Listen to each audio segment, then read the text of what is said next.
Question number 14 দিয়েছে ত্রিকোণমিতি থেকে, যেখানে বলেছে tan 15 ডিগ্রি প্লাস cot 15 ডিগ্রির ভ্যালু কত হবে।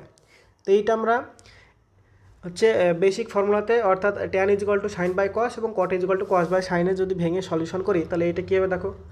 tan 15 ডিগ্রি মানে আমরা লিখতে পারি sin 15 degree divided by cos 15 degree plus cot 15 degree এর উল্টো, তাহলে এইটা হবে cos 15 degree divided by sin 15 degree. এইটা যদি আমরা লসাগু করি তাহলে এখানে আমরা পাই sin 15 degree multiplied by cos 15 degree. লসাগু করলে এখানে cos কেটে গেল, তাহলে উপরে আমরা পাচ্ছি sin স্কোয়ার 15 ডিগ্রি প্লাস এখানে আমরা sin কেটে দেবো, তাহলে এখানে পাবো cos স্কোয়ার 15 ডিগ্রি।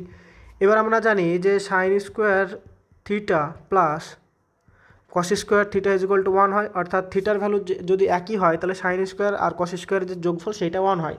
তাহলে উপরে আমরা 1 বসাতে পারি আর নিচে আমরা বসাতে পারি sin 15 degree minus cos 15 degree.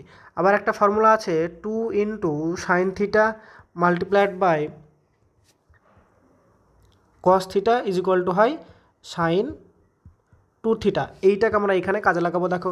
তাহলে এখানে উপরে আর নিচে যদি 2 দিয়ে মাল্টিপ্লাই করি তাহলে নিচে আমরা লিখতে পারি উপরে 2 দিয়ে মাল্টিপ্লাই, নিচে 2 দিয়ে মাল্টিপ্লাই, 2 কেটে গেলো, আমাদের ইকুয়েশন বজায় থাকলো। তাহলে এখানে আমরা নিচে লিখতে পারি 2 sin 15 degree into cos 15 degree, আর 2 sin থিটা cos থিটা মানে আমরা লিখতে পারি sin 2 থিটা। sin 2 থিটা মানে হচ্ছে sin 2 ইন্টু 15 ডিগ্রি, তার মানে হচ্ছে sin 30 ডিগ্রি।